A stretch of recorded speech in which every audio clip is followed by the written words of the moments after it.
মানববন্ধন করলেন, এটা এখন কি উদ্দেশ্য করলেন? বাংলাদেশের সবচেয়ে আলোচিত ঘটনা হচ্ছে এই মুহূর্তে ব্যবসায়ী সোহাগকে হত্যা করতে নির্মমভাবে, সেই ব্যাপারে আপনার দল থেকে কি? জি, ধন্যবাদ আপনাকে। যারা এখন শুনছেন এবং পরবর্তীতে শুনবেন সবাইকে সালাম ও শুভেচ্ছা নিয়ে বলছি, আলোচিত এই ঘটনায় জুলাই আগস্টের দুপুরের পর থেকে আসর মাগরিব এবং এখনও চলমান আছে, তখন থেকে সারা বাংলাদেশে চলছে এই হত্যা, ধর্ষণ, এই চাঁদাবাজি সব সময় চলছে। কিন্তু অনেকে আছে লজ্জায় কথা বলতে চায় না। মধ্যশ্রেণীর মানুষ, বাংলাদেশের মানুষ মানে মার খেতে রাজি আছে, কাউকে বলতে চায় না, যার কারণে সবগুলো ঘটনা আসে না টিভি মিডিয়াতে। কিন্তু যে ঘটনাটা এখানে ঘটেছে, হায়ানার মায়া আছে, ইসরায়েলেদের মায়া আছে। ইসরায়েলেরও এরকম ঘটনা ঘটায় নাই যে ঘটনা বিএনপির লোকজন ঘটিয়েছে। বিগত 54 বছরে এই রাজনৈতিক দালাল এই বিভিন্ন শ্রেণী-পেশির মানুষকে এইভাবে নির্যাতিত করে আসছে। একদিনে 17টা ধর্ষণ হয়, সেটা পরিকল্পিত। আজকে আমরা বাংলাদেশ ছাত্র জনতা পার্টির পক্ষ থেকে একত্রিত হয়েছি। সারা বাংলাদেশের মানুষ, পৃথিবীর যেখানে যে অবস্থায় আছেন, তাদের বলতে চাই, এরকম ঘটনা যদি আর না দেখতে চান, আর্টিকেল 77-এর ন্যায়পাল সংশোধনী করে বাংলাদেশের নিরপেক্ষ, নির্দলীয়, গ্রহণযোগ্য ব্যক্তিদের দ্বারা একটি স্বাধীন কমিটি করতে হবে।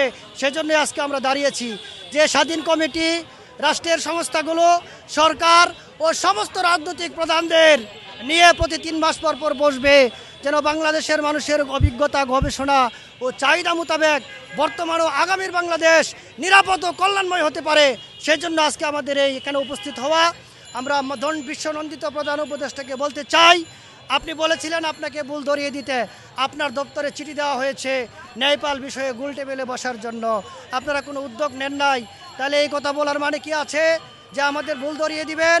আপনি যদি বিশ্বনন্দিত, আরও নন্দিত হতে চান, তাহলে অতীব অবিলম্বে 7 দিনের মধ্যে বাংলাদেশের নিরপেক্ষ, নির্দলীয় ব্যক্তিদের নিয়ে একটি গোল টেবিল আলোচনায় বসুন, যেখানে ন্যায়পাল সংশোধনী একটা শক্তিশালী স্বাধীন কমিটি হবে, যে কমিটি পুলিশ, বিচার, দুর্নীতি দমন কমিশন, নির্বাচন কমিশন, এই 4টি প্রতিষ্ঠানকে স্বাধীনভাবে গবেষণামূলক জনগণের চাহিদা মোতাবেক, জনমানুষের সাথে গণশুনানির মাধ্যমে জনগণের চাহিদা মোতাবেক বর্তমান ও আগামীর বাংলাদেশকে নিরাপদ ও কল্যাণময় করার জন্য কাজ করবে।